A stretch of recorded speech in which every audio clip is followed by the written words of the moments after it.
What is up, wrestling card collectors? Welcome to yet another edition. I have to come up with a new entrance, by the way. This is getting kind of old You see the same thing every time. Same every time.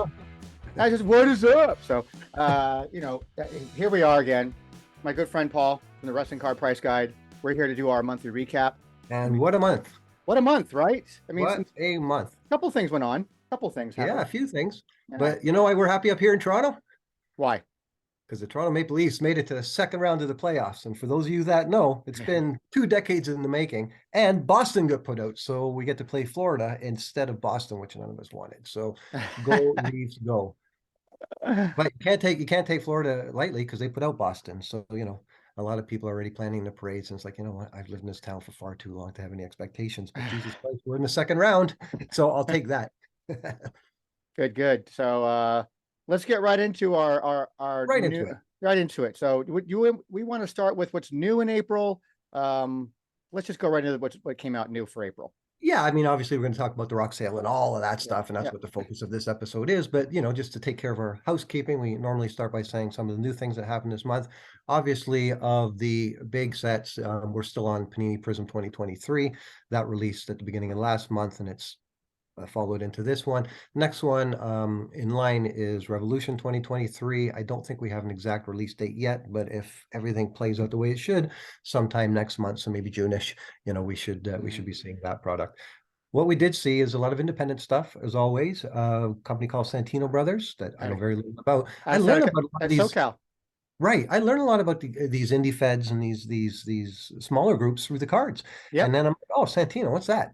Like the one guys that we thought was Phoenix and ended up they were in LA only because we went online and found out, it's the Phoenix Dinner Theater, not Phoenix, Arizona, or whatever it was. So Santino Brothers, I know a little bit about because they're an LA-based wrestling company. I've known a lot of guys going in and out of there. I believe Chaos is one of the trainers there for a long time. Okay. He used to work with Supreme over at XPW events in the LA area. As a matter of fact, I had Victoria in for an in-store signing on Saturday, and some of the guys from Santino Brothers came in. Nice. Came out from California and came in to come meet her. And do they know that we've archived their set and they're part of the lore now? No, I didn't have a whole lot of time to talk to them in that sense. We were just talking about Victoria being here in the store, and they were going to go out and help me push the store, promote it and stuff like that, which I was really thankful for. But yeah, it's just so funny that we were talking about Santino Brothers and the guys came out from California and came out here to Arizona. But they've had a lot of guys go through their doors for training facilities. I think the Ballard brothers have worked with them for a while, so like that. They were kind of big on the indie scene for the West Coast. I don't think they ever really made it big, but it's cool to see that. Yeah. So we learn a lot of new things about new promotions through cards. I mean, it's a very cheap and affordable way to brand themselves. I've got multiple local promotions here in Arizona that are interested in putting out trading cards. I got some in Utah, some in Texas, have reached out and they want to do trading cards because I think they're seeing this online and seeing the craze of people going out there. And I tell them, you're not going to just get local collectors and local fans who are going to want to buy your stuff. You're going to get a lot of guys. You've got a product that people want around the world. Correct. I said there's going to be at least a dozen to 20 sets of whatever you put out gobbled up by people who don't even live in your state. Yeah, us. Yeah. The brotherhood. I mean, we're out there on top of this stuff, and we're scooping it. Which is which is a great group of guys, by the way. There's a lot of guys have their private chats and private things like that. And we have one called the Brotherhood. I can't remember who started it, but it's such a great group of guys that look out for each other when it comes to the independent stuff. And there's nobody. These guys are it for hobby for these guys' names in this group are the forefront of guys. Yep. That have the limitless, that have it all, that speak about it all. So if someone asks me about anything to do with indie, I'll defer to one of those guys usually. Absolutely. And it's they have guys like me, you, and Chuck in there as well, which we appreciate. But their core guys are guys like Caleb and Neubauer and Delacus that live and breathe this stuff day by day. And Armand, these guys that really help us insofar as understanding it. So that's why when we start these things, we say, what's new? A lot of the stuff that we found out about comes from the Brotherhood, Yep. because they've made it known, and then we've gotten it. So along that front, we had Santino Brothers and yet another Pabst Blue Rhythm set, Major Wrestling Figure Podcast guys. They, yet again, after the GCW knocked off that classic Rax roast beef design, but you know what? I got this last one. So now I'm 1 for 3. I was always, when the second one came out, I'm like, oh, for fuck's sakes, now there's 2 rack sets I'm never going to have. I did get the podcast guys one, so I got 1 for 3, and maybe one day we'll do all 3. But congrats to them. Yep. Cool looking set. A group called Capital Wrestling Federation. Again, don't know much about them. Capital with an A. They had some very cool looking art cards. The New Zealand guys that put out a set back in 2021 that kind of resembled the WCW. They've just announced that their second set is out. And again, I looked at it and I didn't know any of the names because I'm not in Australia and I don't follow that group. But it's funny because like in Toronto, we have Greektown, but a lot of guys come through it that you will see on cards from like Theology Fellowship. And I've noticed like Jock Sampson is a name, for example, that's often at the events up here, but he works for many independent shows in the Northeast. So you get to see them on cards. But again, back to our earlier conversation about you learn about the Federation. I'm learning about these Aussie guys, and you never know when there's going to be a Blake Murphy or a Jay White or someone in that group that's one day going to hit it big. Yep. So we had New Zealand, and also there was this set called the Wrestling Card Collector Series that came out this month. Know anything about that? That one must have slipped under the radar for me. I don't know what it is. Anyways, guys, we put out a set, Tony and I, and Adrian, who did a fantastic job on the graphic design, and Gary Grabler on the packaging, and it was a smashing success. It far exceeded our expectations. We sold them out in less than 2 days. But the real great thing about it is what happened subsequently once everyone got their sets in their hands. And I'm gonna thank Ryan Shear for starting this. He did the first bot breaks, and he pulled the Chris Johnson metal card, and he put it down. He said, I don't know Chris, but I'm going to send this card to Chris on me, my charge for the post. I really hope if someone gets my card, they do the same. Yep. And I'm thinking, in this hobby, good luck. But what happened? Happened again and again and again and again. And I think it's fairly safe to say that everybody's going to get their metal card because we did make 2 of them. And if there are any holdouts, a lot of the guys will get that metal card that they're so anxiously awaiting. And that really was the most thrilling thing of the entire project for me, notwithstanding getting to interact with everybody and to make a product that people are enjoying, but just this camaraderie that sort of fostered from it, you say, putting the backing trading cards. And all the fun stuff that people are saying about them and doing with them. And it was a real pleasure, obviously, to get this thing off the ground, to work with you and everybody else. But thanks again for that, and I think it's safe to say we're talking about a follow-up. We're gonna enjoy this one for a while longer because still the national coming up, and we're planning a trade night where everyone can sign each other's cards and such and things. There's still, a couple of guys like Zan Morning who we haven't found their metal card yet, and I'm curious to see where that are. It could be sitting behind you in the 1 or 2 sets that you had for other people that didn't go. So who knows? But the Wrestling Card Collector Series, which featured 50 of us, bit of an ego project, bit of a niche project, but a whole lot of fun. And the response was just fucking phenomenal. So thanks to everybody. I ditto to your comments. I think you wrapped it all up pretty good there. And I just think that it's just so fun to see people enjoying things. And I said this multiple times to you in private, and that we've kind of injected a little bit of positivity back into the hobby, which has been really much needed. So people seem to really enjoy it. They really enjoyed this, and I loved seeing people's posts. Hey, look what I pulled, look what I got, and then seeing people like now we're starting, as we start recording this. Now we're starting to see people post like, hey, look what arrived in the mail. I've got a signed card from such and such. So-and-so sent me a signed card. And now signed cards are getting out there. Here at the store, we had a guy come in and bring in some stuff, and had Ryan, myself, and Nick sign stuff. Yep. Even my son signed his very first cards like you that. And Kevin having the kids to sign. It never even occurred to me, we got to get these kids. This is the first autograph of the young Gus and the first of Tony Jr., so, And so my when I picked that card of you and Tony, I've said this to you before, I love that picture. And I thought, okay, how's this going to play 15, 20 years from now when we might not be around anymore? And young Anthony has that card from this time. And that's what the idea was to sort of celebrate this time when all of us, we've sort of seen growth in the hobby. A lot of us have made acquaintances with each other. And that's one other thing I was going to mention. A lot of guys that might not have known each other in the set pulled the medal.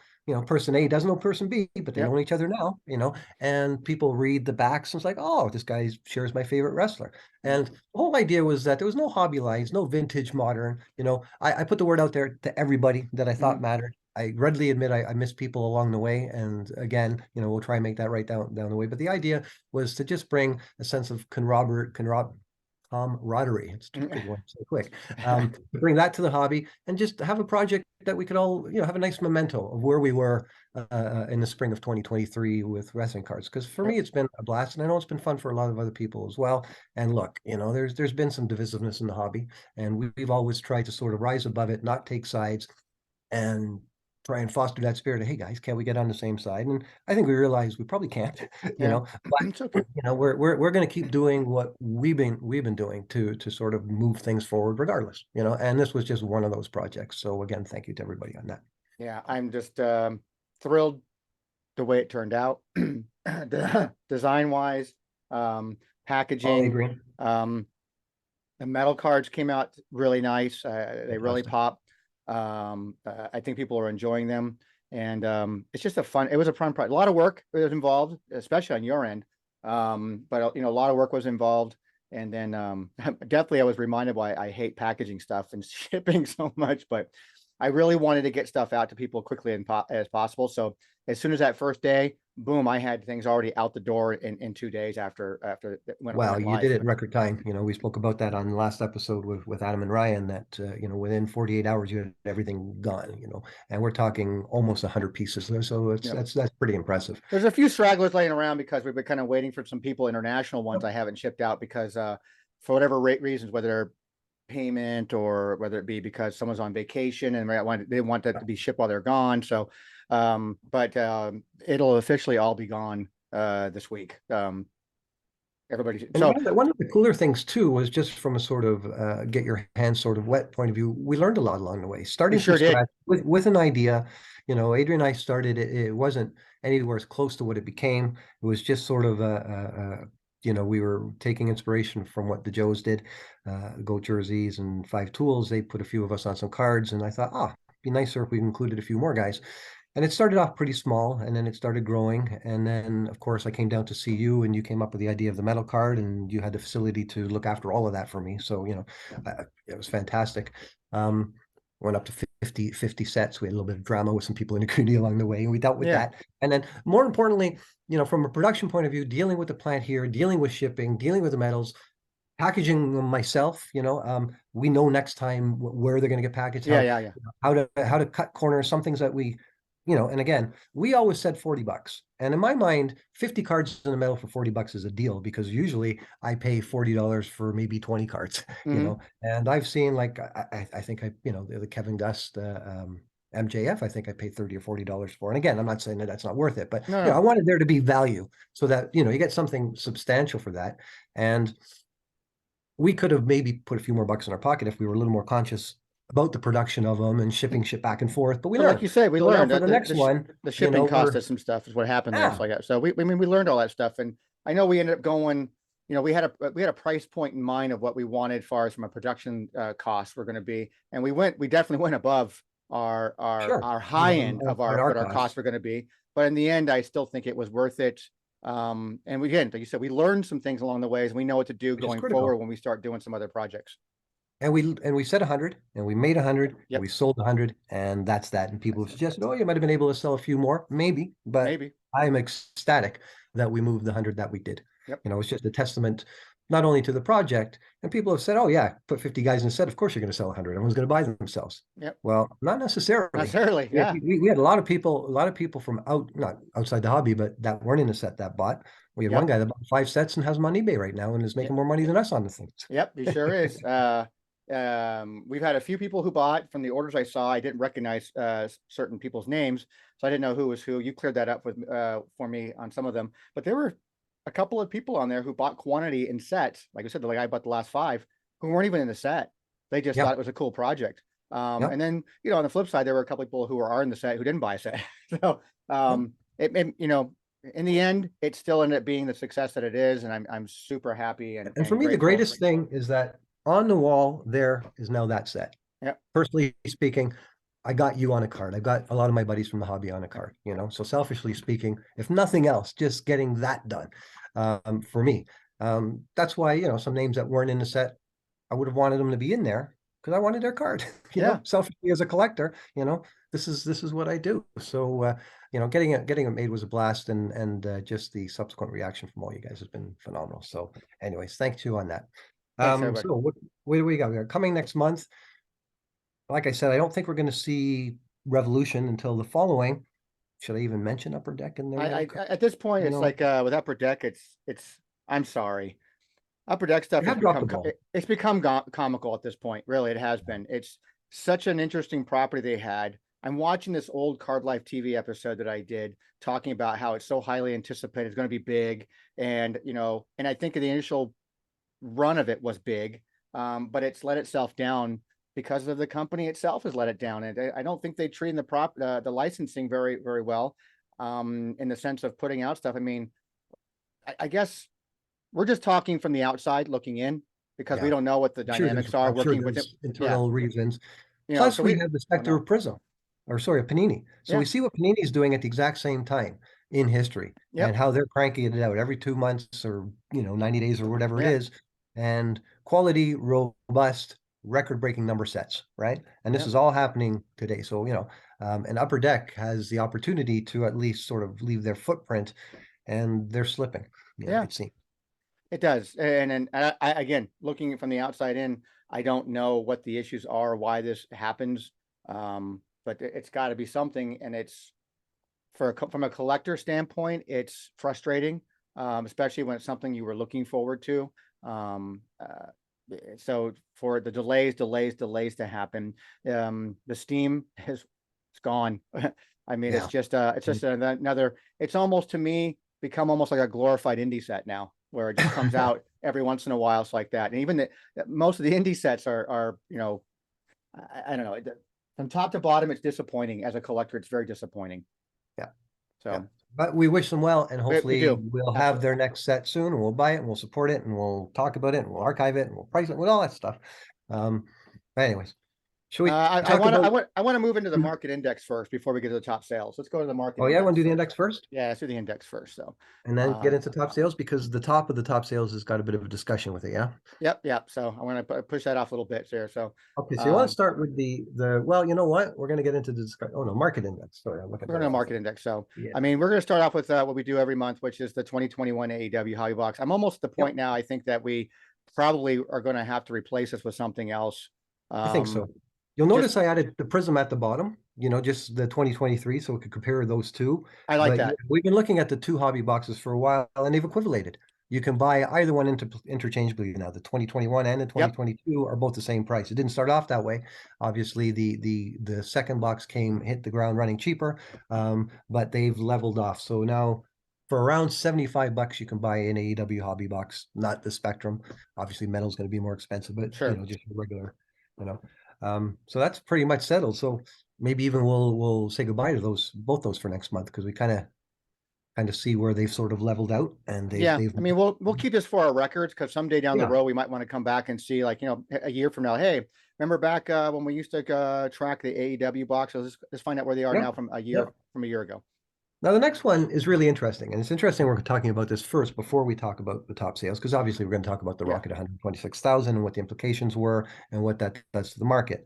And a lot of people, and again, I don't want to get too far ahead of ourselves in this conversation. A lot of people think, well, it's not good for the hobby if all yeah, of a sudden we'll get to that point because we'll get to that. we But got a lot to say about let me that. make something perfectly clear to everybody based on the data.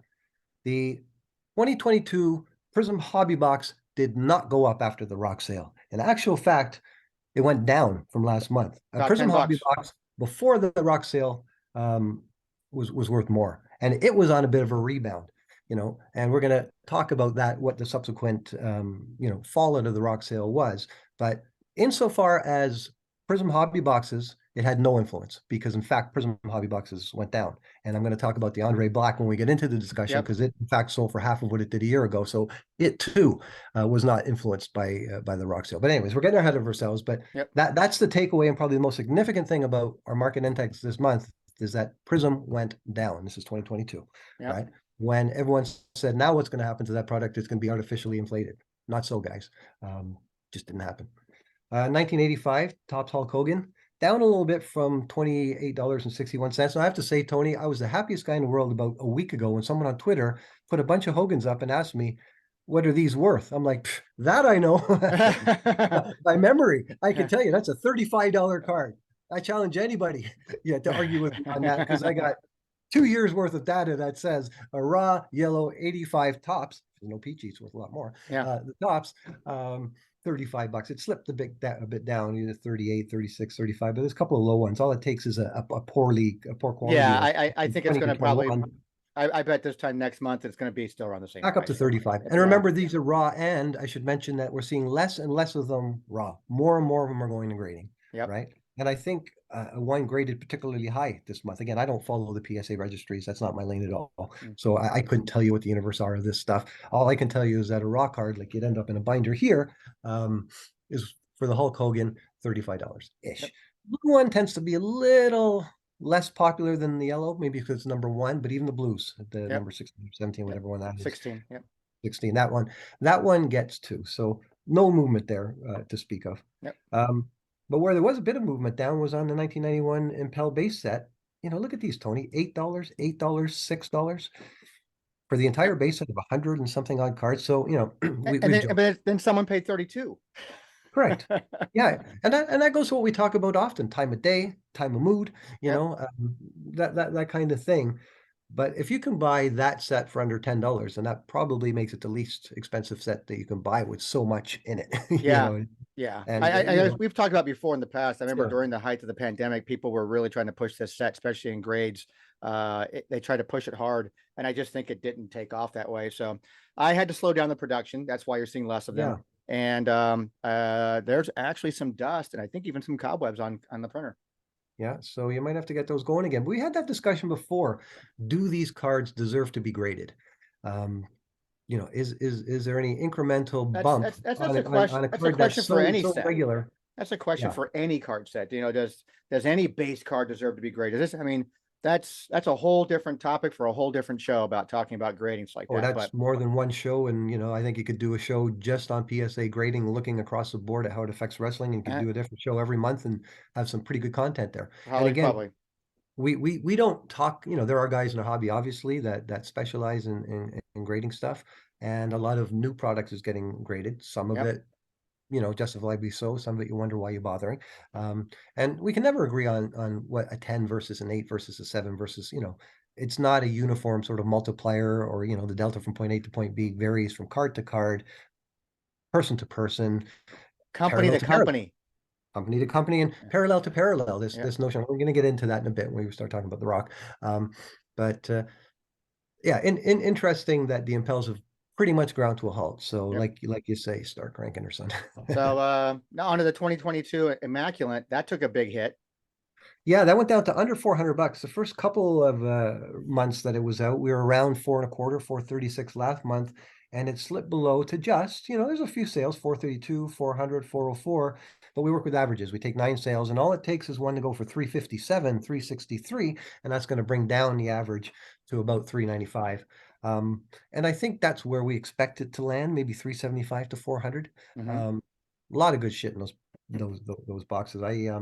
I'm still working on the base set. It's going to be a slow grind. It's not going to happen as quick as any other base set that I've ever done before, because I'm trying to buy the cards for under $10 a piece. And you can only get so far before you start hitting names that just don't go below $10 in modern product for a premium card. But that's the nature of what it is. Yeah, that came down almost $40 from the previous month. Yeah. So and then we have our new edition. Yeah, our last thing is the 2023 Panini Prism. And obviously that didn't see the roller coaster of last year and then the spike and the subsequent decline in value and pump and dump and all that nonsense. 217.76 out the gate in month one, which is a little less than the 2022. And I think the 2022 is always going to be worth a little more because it has that we're the first, First, yeah.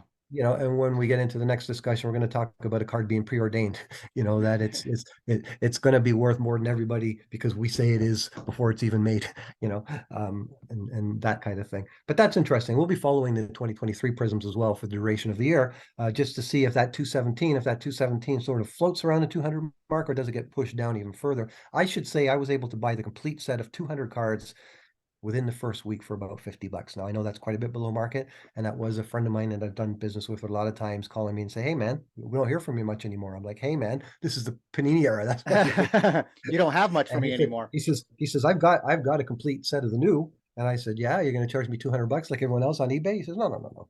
And 50. And I thought that was great. It was nice of him to do so. And I told him, look, you put the inserts together, I'll buy everyone that you can do, but he's having a hard time putting the insert sets together. Reach out to your guy, man. I'd be interested in buying a couple of sets off of him for the store. Well, at that price. yeah, that's the thing. I was a one-off. When he was done, it was it. He'd sold one set, had one left over, checked in with me, and I told him, and he's a guy I bought a lot of Topps product. He was usually my first guy, upstate New York guy, just a big time breaker. And he breaks everything, football, baseball, but he, like us, likes wrestling. So he'd buy a case or two of wrestling just because he happened to watch it. He'd buy 10 baseball, like he was big.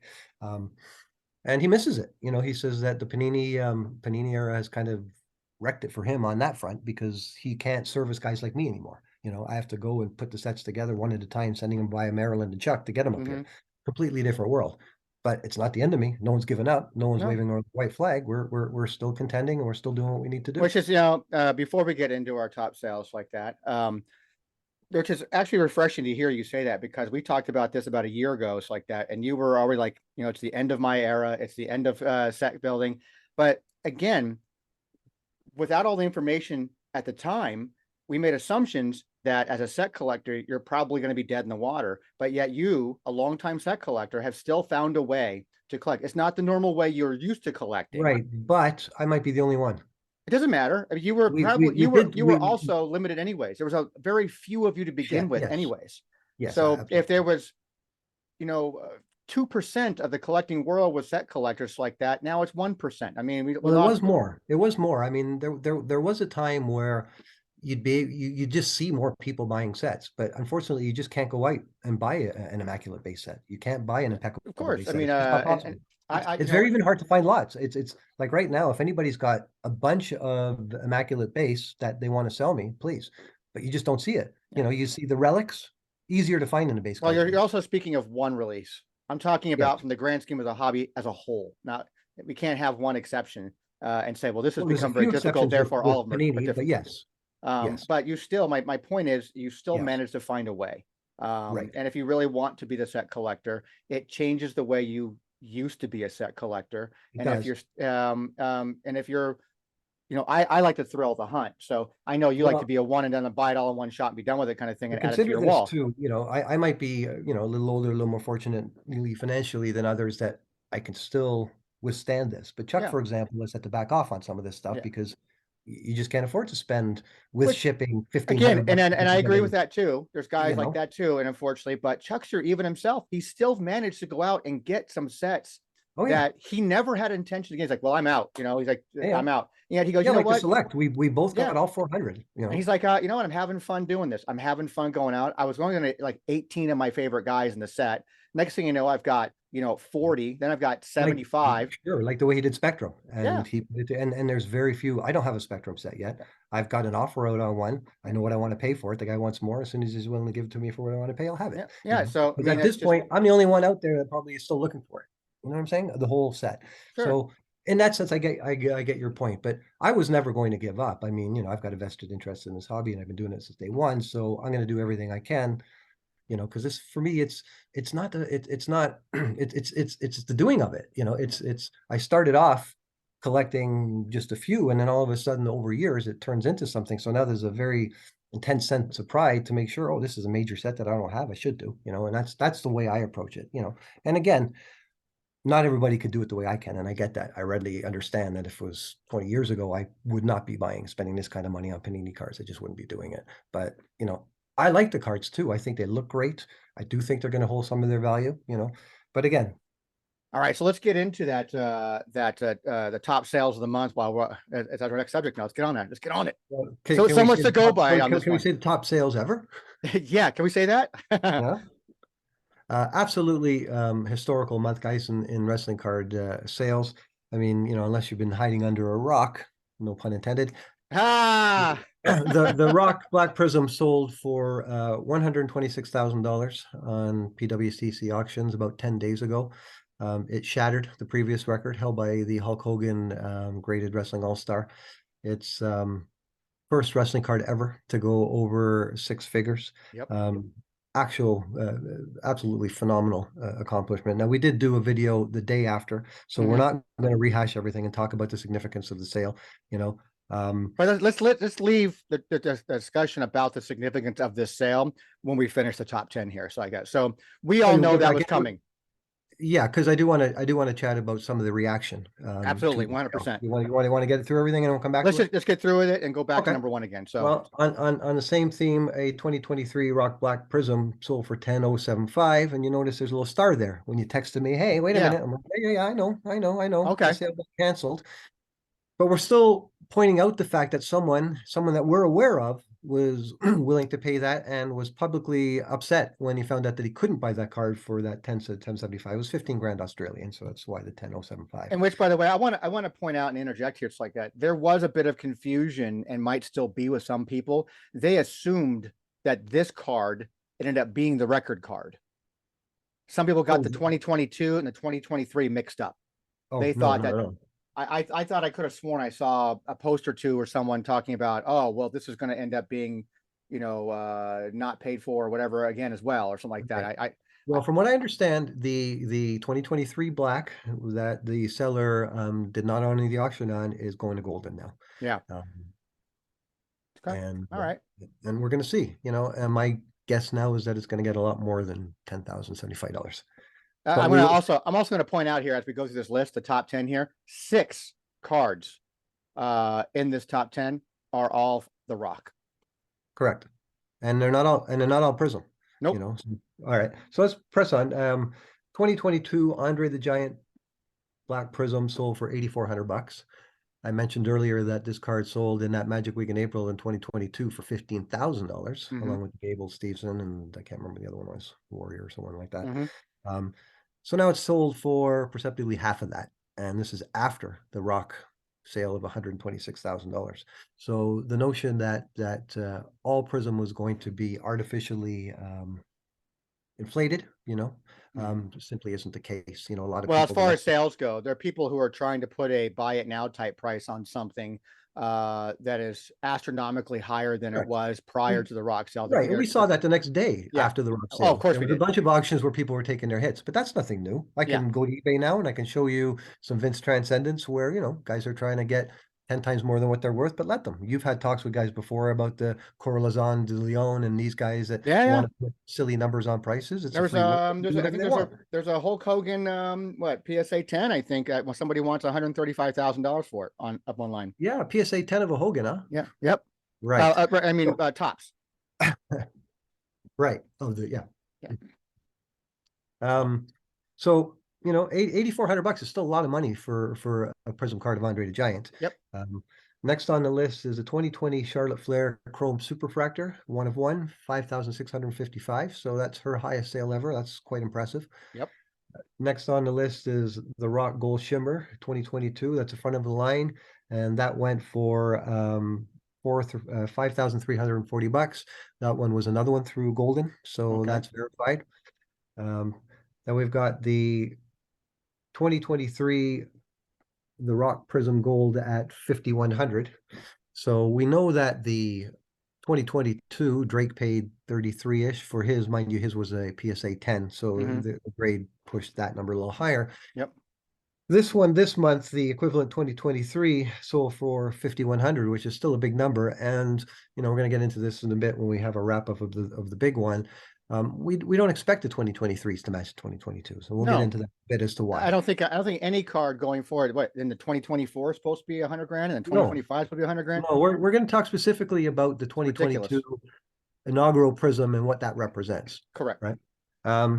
2022, number 7 on the list is the 2022 Rock Impeccable Platinum 1 of 1. That went for $5,000. So you see a pattern here, guys. Rock, rock, rock, rock. Now, it used to be Hogan, Andre Hogan. But, you know, we have a new King of the Hill. And not only have a new King of the Hill, he's shattered the numbers. You know, no one has ever had a month like this in wrestling, period, ever. You know, not likely we'll see, you know, you can't say never ever. It's wrestling. But it's wrestling, you know. But $126,000 for a card isn't going to happen again tomorrow, for sure. No. You know. No, anyway, but this wouldn't be a top 10 list without a Hogan on it anyway. So there's always going to be a Hogan in the top 10. Yes, there's the Hogan Wrestling All-Stars for 40/50. Then we've got a 2022 Randy Orton autographed stainless. That's the impeccable ones. And that's $3,800. So again, pretty good. You know, pretty good for Randy Orton. For Randy Orton. And then the last one is the Rock yet again with 1998 comic images, sold on Golden for $35.40. Again, before the big Rock sale of 126,000. So anyone that thinks that you know, that number all of a sudden caused the wrestling card business to double in value, it hasn't. You know, in fact, we've seen not much of anything change month on month, to be honest with you. But we're going to get into it now. We're going to as far as actual sales go. I mean, next month is going to be next month when we do a recap for May. That's going to be an interesting conversation to see where our top 10 goes, because we're never going to see if things actually sell during the month of May, and if the Rock cards, this record sale indeed does cause any ripple effects, because all of these things are so close to when the actual auction ended. It's only been a week and a bit. Correct. But we had a high of 126,000. That goes without saying. That's never before seen. But our lowest one at number 10 is 35.40. Normally we're down around the $2,000 range by the time we get to number 10. So this is a very, very robust top 10. The highest top 10 we've ever had insofar as the average prices. And again, you know, we can have the argument modern versus vintage all you want. Certainly this month modern won by a landslide, you know, and expect more of it. But let's get into this. We had the show right after the day of the sale. We were all watching it. We all saw what happened. The day after, you know, we got on right away, and we technically the same day, because it ended like well after midnight. So and we all agreed, you know, and look, guys, a year ago I was a dissenter. I was one of the guys saying no way that this is a six-figure card, because I hadn't seen any proof. I had nothing that showed me hard data to suggest that some of these numbers that were being thrown around by some of the people in the Prism crowd were in fact accurate. And they weren't, until such time as we have sales that can verify them, like we've had this month. You know, now the proof is in the pudding. We can see what's happened. And, you know, we called it very significant. And right away, there was a group of people that for whatever reason didn't think it was such a big thing. Now, you know, I'm not going to get into a big, long, sort of winded argument here as to what caused this card to go for $126,000. But, you know, it's not because it was The Rock. It's because it's something that, again, it's a whole show, but it's manufactured scarcity. And for those that don't understand what that is, it's they make one of something knowing full well that it's going to be in high demand and there's going to be a push on it. And it was determined long before 2022 Prism came out that the black one of ones were going to be the bee's knees. We were told that the biggest name in the set would probably set a new record for a wrestling card. I didn't think that was the case. So I thought, yeah, right. But it's happened, right? And you can't deny that it's happened. And I want to make something very, very clear here. We can talk about the implications of the sale. We can talk about what it means, good or bad, for the wrestling card hobby. It's going to be a very subjective discussion, but we cannot talk about whether it happened or not. It happened, guys. It sold, you know, for $126,000, period. And there are going to be people who will even dispute that it's shill bidding. Well, can I use a practical? Hold on, but so we're going to get people talking about shill bidding. We're going to talk about that this person's not going to pay, that it's there's going to be a laundry list of reasons as to why people cannot grasp that this is an actual factual 100% sold. Correct. Let me address this, you know, with a real world example. A lot of people had the pleasure of watching Ken Golden's King of Collectibles this past weekend. Great show on Netflix. If you're in the wrestling card hobby or in collectibles in general, give it a watch. It's loads of fun. This notion of manufactured scarcity, that cards are made, you know, purposely short printed to get everyone all hot and bothered, warm and fuzzy to break their banks on, is not a new phenomenon. It's been going on in other sports for some time. Not even sports. Let's talk about it. It goes on in life. Okay. Absolutely. but Homes, specifically in trading cards. cars, Yeah. anything. But this is something that is engineered to be such a thing, right? Now, let's use the example that was on the Golden Show of the LeBron triple logo man. Now, for those that don't know, what had happened was that in their highest end flawless cases, Panini decided that they were going to cut out 3 of the logos from his jerseys. They were going to make a 1 of 1. It was going to be the LeBron logo man thing, and it was a good card, and we knew it was going to be a big number. Now, I'm not going to get into the whole story, what happened, and the whole fiasco of backyard breaks, but on the show, Ken Golden is, once it's been revealed who the buyers are, Ken Golden wants to consign that card. That's his business. He sells high-end cards, and he wanted to be the one to sell it on his site, right? So to speak to the value, before we have no idea what that card might be worth. You know, we expect that it's going to be big because everyone's talking about it. Drake up here in Toronto is fucking breaking boxes left, right, and center, right? Ken Golden, and again, you guys will watch the show and you'll see, meets the sellers, and in order to get the business, he offers $1 million out of his own pocket. He says, okay, guys, I'm giving you $1 million now, right, towards the money you're eventually going to get so that I can consign this card and make the commission. Now, what if Ken Golden doesn't get $1 million?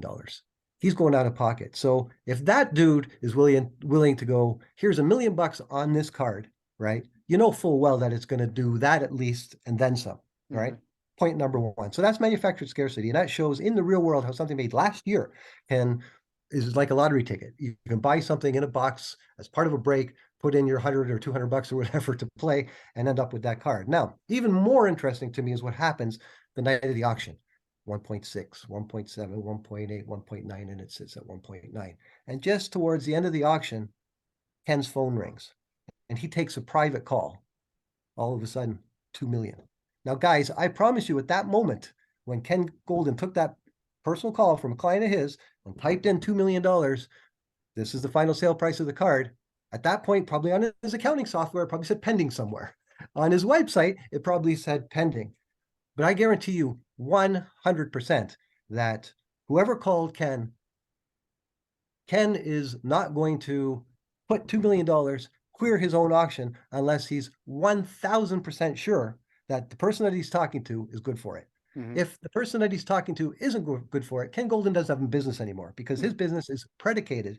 And that's what these high auction guys do. And PWCC, they have A-list clients. And you know what happens in the real world, guys? Clients get terms, right? Clients get 30 days terms. Real elite clients get 60-day terms. Some even get 90-day terms. Ken Golden isn't worried about the guy on the other end of the phone call making the payment. It's going to get paid for. The moment that he types in $2 million, that sale is done. And to the rock auction, obviously the next day, oh, well, the consignor, he bought it himself. And that was disproved rather quickly. And then it's like, you know, everyone under the sun having a reason why that card isn't worth $126,000. Or the thing that really confuses me is that, like, it didn't happen. It did. It did. I'm the guy. I wrote a book on wrestling card prices like 13 years ago. I've been living and breathing this shit day in and day out since then. Run a wrestling card site, do this with you every month. I'm invested in wrestling card prices. I have nothing to gain, by hyping something or de-hyping something. It happened. I live in the real world with 2 eyes that see, that this is what happened. It sold for this much. Now, as a rule, I don't like to call out anybody on a show or take issue with anyone has to say, but I am going to directly speak to a tweet that our friend Mike the Cleaner made on the weekend, where basically he says, we influencers were silly, and he made the valid point that how can a rock sell for $126,000 and yet an Andre only sell for $8,400? Surely the rock is not 100 and whatever times more than Andre. And I say, stop. You cannot look at it that way. You can't. Transactional math doesn't work that way in between comparing from card to card, person to person. I'll give you a baseball example. The highest baseball card of all time is a Mickey Mantle that sold for $12.6 million last August. The next highest is a Honus Wagner that I think is around 7. Would you want to suggest that Mickey Mantle is the greatest sportsman of all time by that degree because of one sale of a card? And you and I have talked about this before, Tony, about statistical anomalies, what they might call unicorns or outliers. You throw away that 12.6 Mickey Mantle. You throw away that $126,000 rock and then look at the congregation of sales in around the same to develop market, right? So the idea that these cards, you know, it's like comparing art. You can't say, you know, well, here's a Michelangelo Mona Lisa and here's a Michelangelo whatever, or Da Vinci, and compare them. It just doesn't work that way, that you're able to say that one name is worth more than another and do it to any sort of scale by any sort of appreciable math that makes any sort of sense. Well, it's a good comparison, by the way, by you using the word art, because art is, and I have always looked at trading cards both as stock and also as art, because they are little pieces of art. What floats your boat doesn't float mine. So, you know, I'm willing to pay more because I want that particular piece of there's no math. There's no rational math that you can apply to it's like grading and trying to get the delta between an 8 and a 10. No, I was trying to establish. It's trying to establish the definitive Mount Rushmore of wrestling. Right. You know, no one's going to have the same exact. We're not all going to have the same. No, but we have here hard data that shows. And then the further point is that, you know, this stuff was shilled. So my response to that was, do you honestly think that two guys in cahoots shilled a card all the way up to 126,000? Yeah, people think too much eBay. They think that all auctions run the same way eBay does. And even the high-end stuff on eBay, people have to be vetted before they can actually purchase these kind of things to make sure they actually have that kind of money. And I refer back to the days, even back in the days when I was working for AOL in the late 90s, early 2000s, my old manager, he wanted to go buy a Jimi Hendrix guitar. He had to be vetted before he put his $150,000 bid in, because make sure he has that money. And that's how a lot of the high-end auctions work.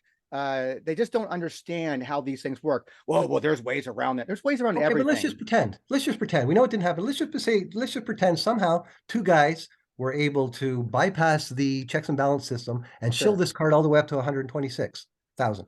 Yep. To what end? Why? Right? The idea being, oh, well, if the market, you know, if they do this, then all of a sudden it's going to double the wrestling card market. Well, it hasn't. You know, I'm of the belief that I have a wall here, and like I said earlier, it started off just as a bunch of sets that I enjoyed, but through time, through year after year, decade after decade, some value is accrued there. So now I look at the wall and say, well, you know what? TMZ's talking about wrestling cards this morning. That's good for my wall. You know, I had a month where the aggregate pricing in wrestling cards has been like I've never seen before. That's good for my wall. Yeah. You know what I mean? So, you know, and again, this is only my perspective. Now, let me finish this conversation just by saying, you know, my perspective is that anything that's good for wrestling cards is any big number, anything that brings attention to wrestling cards is good for our hobby. Absolutely. It helps improve the value. You know, the notion that, oh, well, now things are going to get too expensive. You know, if you live in the real world, you understand year after year, things go up. And it doesn't behoove us to have our market shrink by 10% or 15% year after year. That's not the market we want to be in, you know. And I'm, you know, a guy like David Peck, he was smart and he went and bought the top pieces along the way because he treated it as an investment portfolio. But for guys like me that just want to have the sum total of the universe of wrestling cards here, it's a good thing. Look, Tony, in 2010, I went to the National with my wrestling card price guide in Baltimore, walking around, talking to everybody at the table about wrestling, and no one had a fucking clue about any of it. And who was around then? You know, no one else was doing it back then. I was trying to bring attention to, you know, fast forward 13 years and we've got this attention. And this attention comes from the fact that, you know, the outside world is talking about the sale that did happen. And the last point I want to make is that, you know, we were called silly. I want to say that Mike the Cleaner probably knows more about Panini than a lot of the other dissenters. I mean, he's probably the only guy I would trust to do a box break and not thoroughly embarrass himself by getting the names wrong. But, you know, he said, don't listen to us guys. I'm like, no. I say that you listen to Mike and his band of merry men, what they have to say, because they're knowledgeable guys, but listen to us too, and then decide for yourselves. That's simple. Well, it's the facts. I just never understood how people can ignore facts. You make assumptions all day long, and they're just assumptions. But let's cast away your assumptions and look at the facts, and the facts point to this. Even to the point where the actual buyer of this, like, it's not a legit buyer. The buyer came out and said, "I'm so happy to have this." He posted on Instagram and posted that this was the biggest purchase. And I can't speak to people just not accepting the sale because, you know, it's ridiculous. It's absolutely ridiculous. And I think it's a disservice to the actual overall hobby, to be You honest know with that you, you know that because it's been we've sat here for you know that years. it's been medically proven that feelings of anxiety make people more conspiratorial, Of course, you know. So, people could have shit going on in the world, shit with their family, shit with themselves, shit whatever, that for whatever reason causes them to think along these lines, sure, not just about wrestling cards, but just in general. sure, All sorts of people have some weird, people used to think that the earth was flat, and then when yeah. they were proven otherwise, some people still thought that the earth was flat. And there's nothing you can do for those people, Of course, So there's several of those kind of people within the hobby, and that's within every very much hobby. so. So it's just unfortunate that there's just people out there who their life's mission, it appears to be, is to be a constant level of negativity, a constant level of bickering, a constant level of After doing it for that, if they just want to be dissenting for the sake of it, just to poke the bee, fine. sure, Or maybe they really are that ignorant. yeah, whatever. Anyway, Okay, I mean, the facts still are the facts, and that's just yep. how it is. So, it's been a whole year of like this is never going to happen, and now it's almost like kind of yes, it has happened, and here we are. And now that it's happened, like you said, flat Earth people been proven wrong, and you still want to believe it. It's just asinine to me. It's just there's just something a disconnect from the head that just you won't allow you to understand facts. And I've said this for a long ass time, and you know that because we've had many conversations the last couple of years on these episodes. We wanted to be acknowledged. We wanted to be viewed Hugely. upon as a legitimate collectible, that we're serious. There's some serious money to be made in here based on our price points. Obviously, we're not baseball, we're not basketball, we're not football. But there's a level of very highly collectible assets to be had if you want to look at it from that perspective. And if you want to be accepted, you have to take the good with the bad. And we do have some bad apples who want to shill bids on eBay and present themselves in a certain way that's misleading. Obviously, that's going to be in every walk of life. And it's okay that we call these people out and hopefully Just protect guys one another. jockeying for position, dude. Sure, sure, It's just guys that want to be higher up on the wrestling card ladder, sure. And And there's no ladder. some people used to be here and they've come down a notch, and that doesn't suit them either. So, Nope. it's just the way it goes. And again, fortunately, having just done a card set where I interacted with 50 different people, it's a very small, minute group of people Correct. Yeah. that are causing the problems. And, we take them less and less seriously as the days go on. It's nature of the thing. The more you cry about it online, on social media, the less serious people are going to take you. Yeah. Well, And that it's sort just of that's the ties way it into is. one of the sort of subtopics. I had two topics, because normally we talk about wrestling card sales prices out. And I Sure. just wanted to address two things very quickly. One is mental illness within the hobby, which plays into a degree to what we're talking about. And then second is a 100%. succession plan. And this mental illness, this notion of you know, hoarding or maxing your credit cards to the max to get that last card that you really shouldn't be getting in the Hmm. first place. This is a topic that was brought up on one of Zan's shows with Tom, Galactic Palooza, and Shane. Hmm. And Shane really said a few very smart things. So go back and look at that to get a Absolutely.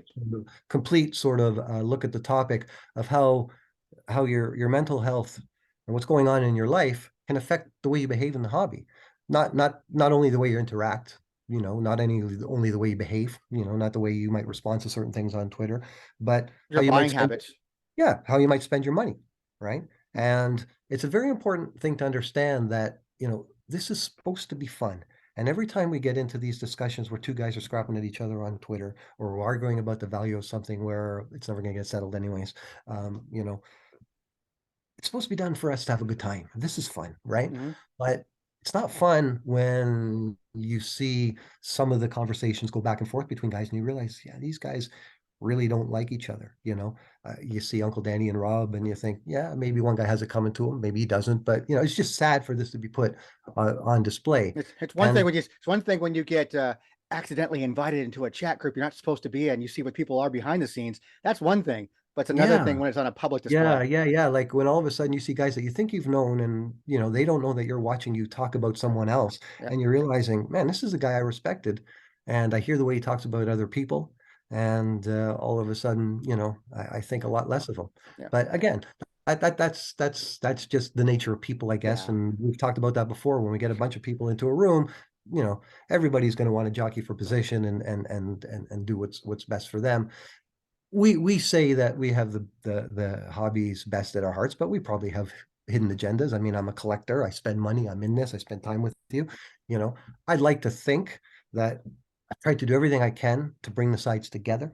You know, my card set was an effort to bring everybody together. We saw how that worked out with this group. Yep. You know, some things are best left alone. You Yeah. know, because I've been trying to say, look, you know, and I've been very closely attached to a guy that's right in the middle of a lot of this shit. Mhm. And, you know, just keep it civil, you know, behave yourself, behave like a mature 40 or 50 or 30-year-old man like you are, you know, Mhm. but, you know, and that's something that I want everyone to reflect upon and just take a moment back and think about your frame of mind, you know, and mental illness is probably a too strong a term because no one's, you know, we're not saying anybody's fucking manic or schizophrenic or anything like that, but there are That some we know of. it's important, you know, like you have down days and we talk about that sometimes. And, you know, we all have other things, other triggers, other things in our lives that affect our well-being. You know, Yep. a lot of people, money is a constant stress for. A lot of people have family trouble. You know, a lot of people have problems with their kids, you know. And these are some of the things that can translate to the way you behave in the hobby, you know, because all of a sudden you can not see black and white anymore, or you can fly off the fucking handle for no reason whatsoever. Guys that were friends one day because of a difference of opinion of value can all of a sudden be vitriolic towards each other. You know, and that's not Because normal, guys. it's interesting to me because it's almost, I'm not a doctor. I have no idea, but it's just so bizarre to me to have one person one day uh, come at you, belittle you, your work, your efforts, and within the hobby, and the next day, hey, what's going on, buddy? Yeah, It just it's mind-boggling to me. To me, that is the definition of something. There's a mental disconnect there, that something else is going on in someone's life that affects their hobby, affects the way they interact with people within the hobby, and it's just I can't deal with that. You know, I've I recently, and understand. I have no qualms about it. I've recently started seeing a therapist because I've had other issues that are going on because I want to get a better handle before things start affecting the things I love, whether it be my family, whether it be things that the collecting, the hobby itself. So these things do trickle down into all aspects of your life. Spending money you don't have, coming off at someone because of a disagreement, and the way you handle. You know how many damn tweets I've had sitting and saved over the last year and a half just because the old me would have just tweeted out and said, "Let's go, man. Let's battle I it tell out you, don't back and do it. forth." Now I put a tweet together, read it. If it's really bad, I even send it to you guys. Send you a screen capture. Yeah, Paul, yeah, yeah. I'm about to send this. You're like, And I talk you out calm of it. down. I talk you out of it. Just take a breath, breathe, Yeah, yeah. and think about what you're saying here. Like, you know, we have to be, you and I Well, especially, we're we visible, have to right? be. So the last thing, this is We, probably the worst that we've, not worst, but this is the first time we've opened our mouths saying how much we don't like a lot of the shit that's going on, despite we've our best alluded to efforts it. to We've try alluded and, to yeah, degrees like that, but we're being very specific on some things right now. yeah, But you know, you and I have made a point years ago that, you know, we've kind of taken this stance within the hobby that we want everything to be. We want to be a source for good. We want to be a resource for accuracy, accuracy and information, like that. And I think we've done that for the better part of sure, 20 as best we years. can. And with Chuck's Um, help, obviously. of course, it wouldn't be without the community, man. Without the Chucksters Yeah, and the David Portos and the Armands yes, and the of course. Nicks, and Everybody. it wouldn't be in the whole brotherhood group. It wouldn't be No. where we're at today. I think that the positives totally outweigh the negatives. Negatives are always louder. Negatives are always remembered more. I always say, you know, honey, I could do 99 great things for you. It's the one thing that I did bad, you remember all the Yep. time, you know. Yep. And that's kind of how we are with life. You know, we do a lot of positive stuff for the hobby, and you know, it's always the negatives that get remembered. And I just think that there's some sort of a mental disconnect from some people who, whatever reason, maybe they need to step away a little bit, maybe focus on their Yep. family, maybe focus on their job, maybe focus on the things that really matter. Because at the end of the day, we're all collecting pieces of cardboard of sweaty men and women, you That's know, it. and tights. And we That's like pretty it, much it. which is, you know, and we like it. We like talking to each other about it, Yes, and you know? it's the ultimate thing out of all this, beyond the values, beyond the amazing, you know, carry cross collections and things of that Yep. nature. Which, God, Zan's got a killer, no pun intended, a killer collection there. Well, you got the one last night. Yeah, I know, Congratulations it's on that, amazing. Zan. Yeah. Good job, man. is that this hobby has brought something way more significant to all of us, I think, and that is friendships that, again, far exceeds anything we've ever collected in our lives. I don't care what the value of your thing is. If you're just in it for money and a narcissistic asshole, that's on you, man. That's totally on you.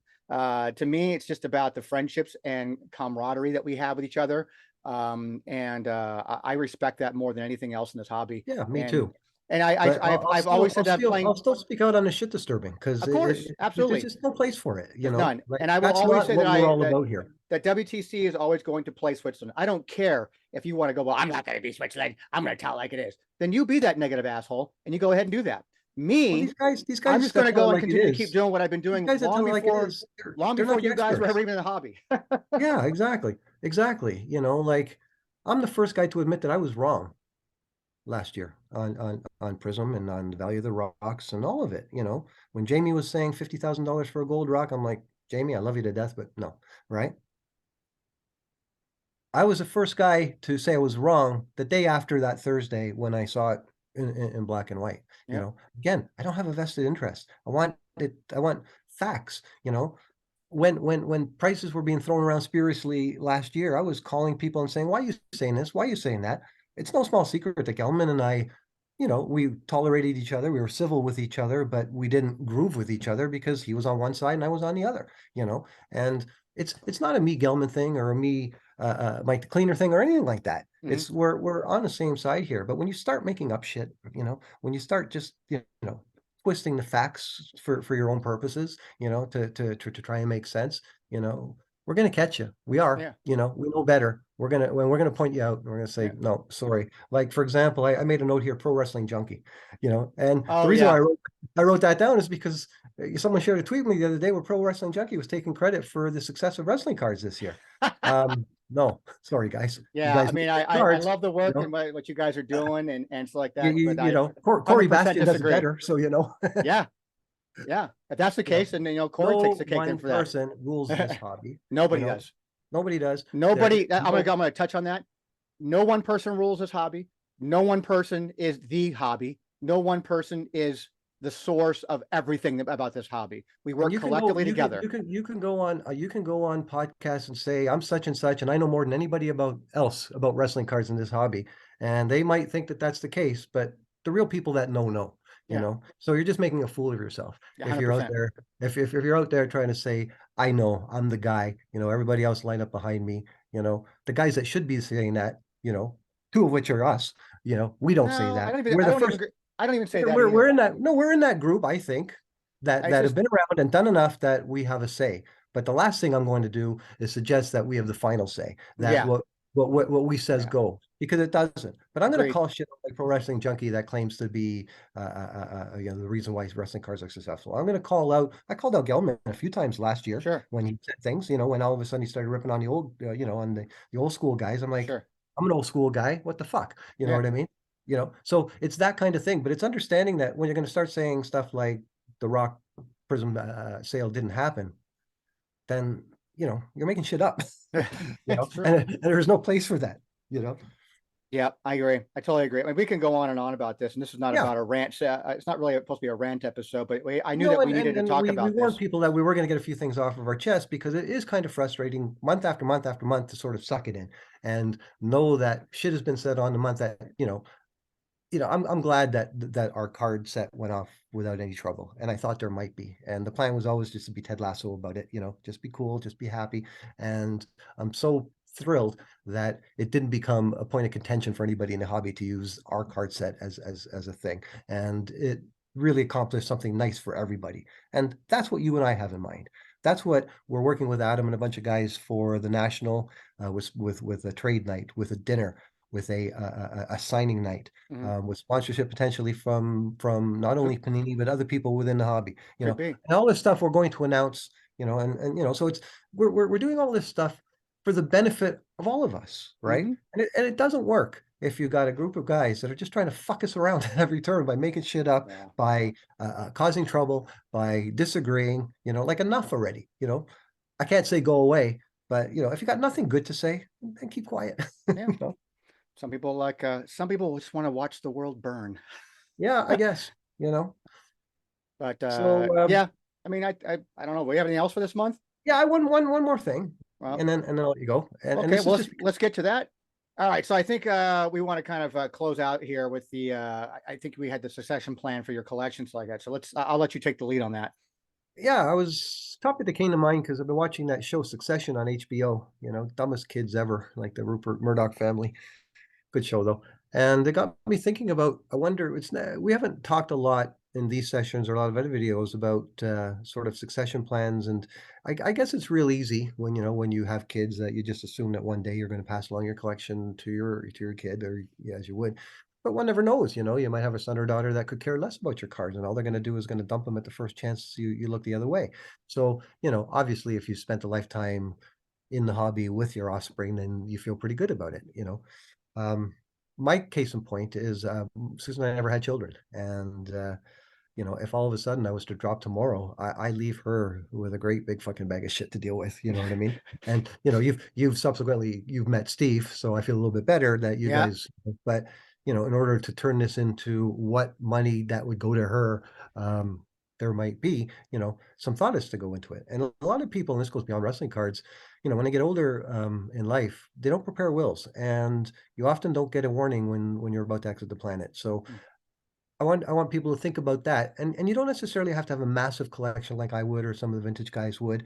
You could have a small collection that's worth maybe low five figures, but there's value there. And Hmm. do you want, when you unfortunately aren't around anymore, for people to, one, squabble over them, two, let them go for far less than they might be worth, or more importantly, just forget about them, like leaving a robe in a hotel closet somewhere that's worth tens of thousands of dollars. Sure.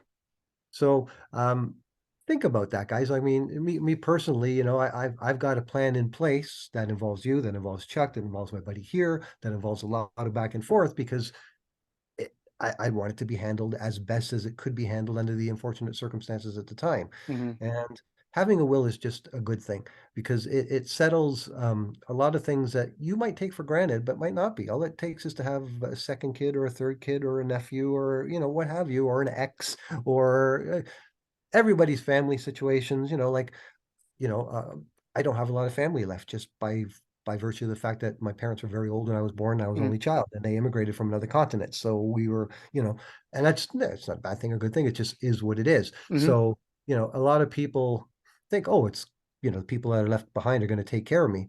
But Chuck and I had this conversation on the boardwalk one day, because he's in a similar situation. He has a very close friend that's going to inherit his collection. Hmm. And we spoke about, well, Chuck, have you done the appropriate steps to make sure that your wishes are clear? And we talked about that one day. And it's something that stuck in my mind. That's an interesting topic. And again, you guys on the World Collide shows like to take these little germs of ideas and make really nice shows out of them. I wouldn't mind seeing you guys talk a little more about the steps involved in estate planning, especially when it comes to significant collection. Point So noted. yeah, think about that, guys. So yeah, keeping your wits about you and thinking about what's going to happen when we're not around. It's all part of it. And that's it. I think we've said a lot this month. We might have inadvertently thrown a few people under the bus. That wasn't our intention, but we can't stand nonsense. I don't think using the term throwing someone on the bus fits here. I think it's more about just pointing out conversations and facts and then giving our opinion or our thoughts on that. I didn't, we, someone, I don't, it's an unfortunate situation to be in. And I know it exists in all hobbies and all walks of life like that. And I know that we in the wrestling card community were once in this little tiny pond, and we're not that Yeah. way, because I don't, it's another thing that people seem to want to say this didn't happen, is that Panini did bring more eyeballs to our product. Be like, oh, well, no one's sticking Fact. around for it. And that's a fact. It's a It's just a fact. fact. You can make videos about it and be wrong, but that Yep. doesn't change the fact that you're wrong. And Yeah. it's a fact. It's all fact. And, you know, granted, there's a lot of people who did probably leave the hobby, but those people were never in the hobby to begin with. They came in, they made their buck, they left. Yeah. But we did get a lot more people who came in and said, what's this wrestling stuff about? Oh, you know what? I'm into baseball, I'm into basketball. I'm kind of priced out there, but there seems to be some affordability for me in the wrestling. And I remember wrestling. I was a fan, in the 80s and Yeah. 90s, whatever. These are the And guys we want. yeah, these are the guys we want. They come in and again, we just want to Know be, the hobby, they have money to spend. legitimized, acknowledged. Yeah. So we're all any terms you want to keep using. So it's in the grand scheme of things, the hobby is thriving. The hobby's doing very well overall, and we've had $126,000 shot in the arm here that has proved to us that we are doing very well, despite it being a down market overall for all other sports. Correct. Every once in a while, something comes through like, holy shit, I can't believe that just happened. And I remember us sitting there at night going back and forth through text. Oh my God, it's at 40,000. Holy crap, at 50. Again, just to put a final fucking period on it, guys, we're all entitled to our opinions. We're just not entitled to our own facts. And that card sold for $126,000, whether you like it or not. Accept it and move on. Exactly. So that's it. It's been a great month for the hobby. I was pretty excited about us talking about April. Otherwise, I mean, yeah, we had the $126,000 sale. It was still a good month for us, and we're going to keep recapping even down. Well, we had our set this month, which was of course that was a blast in itself. Every day. In fact, I just this very moment, I received my medal card. Nice. It's just been a wonderful month, and I think it's just a big bucket of positivity, and I love it. And I hope it just continues to keep going and growing. I know we've talked about potential upcoming projects we'll be working on, hopefully, and we're excited about to bring that stuff, national news, other stuff kind of news. And we'll just keep growing, man. We'll just keep doing what we're doing. And I think everybody should just be as helpful as they can. We've got a great group of guys out there. Again, the Brotherhood, thank you guys for all that you do in keeping everybody updated on the hobby as a whole, but especially those indie cards, man. And I'll never have enough good things to say about Chuckster. The dude's a living legend, and he's just always a shot of positivity for me. I thank you, especially Paul, because both you guys, like the 1-2 punch of always keeping me grounded, keeping me from flying off at the handle sometimes, and focusing on like, keep doing what you've been doing for over 20 years. And you're right. Same. I feel the same way about you and Chuck. And I mean, we don't have to pat each other on the back. We just do what we do, but do so in a positive way. Just keep it positive. I'm not saying we got to sit around in a circle holding hands doing kumbaya with candles, but if you're not into this, that's not happening. All you're going to do is make up shit and dissent and just give a shit about yourself and your ego, go away. There, I said it. You know what I mean? We don't need you. Yeah, I mean, it's true. I mean, it really is true. So yeah. Anyways, guys. Anyhow, so let everybody know, if they don't even know where to find, just Mr. in Price case Guide you don't know himself. who I am, Paul Anand, the Wrestling Card Price Guide at Card Guide on Twitter. You, sir? WrestlingTradingCards.com. Been there forever and a half. It seems like some days it feels like it's brand new. Other days it feels like it's been there for as long as it has. It's but been there for 20 years. You can find us on all social media platforms by checking out the links on every single page of the website. But again, I enjoy these. These are pretty much, as you can probably tell, the only ones I've really been doing outside of my Worlds Collide episodes with Zan. Please go check out and subscribe to that for Worlds Collide. For WTCtv, there are some plans for some growth coming up, hopefully in the near future, for the channel itself. Give you a different variety, different perspectives of the hobby as a whole, and I'm excited about that. And but the monthly episodes are always something I look forward to, because I get to see my good friend Paul face to face. Take in all the content. Watch Adam and Ryan shows. They do everything on what's new as it hits. Retro Mike, who has been doing a podcast forever, has been doing wrestling recently. Zan's had some great topics over the last few shows. Yeah, watching the evolution of Zan's shows has been pretty amazing. It's gone. Yeah, he really gets it. Yeah, he really understands it, and to me, the best bang for my buck type of situation is Zan's content for me. Yeah, he's got great stuff. Tom Collectapalooza, the Card Foundation, another great one. McGrath Stacking Slabs. All this stuff is good. Just keep it positive, guys. There's no place, because we're getting tired of it. That's all. I am getting tired talking about it, actually. Yeah. So that's it, guys. Have a great month. We'll see you in June. Yeah, we'll definitely talk to you. We'll see you for the month of May. We'll get you next month, man. All right, with that, guys, we're out.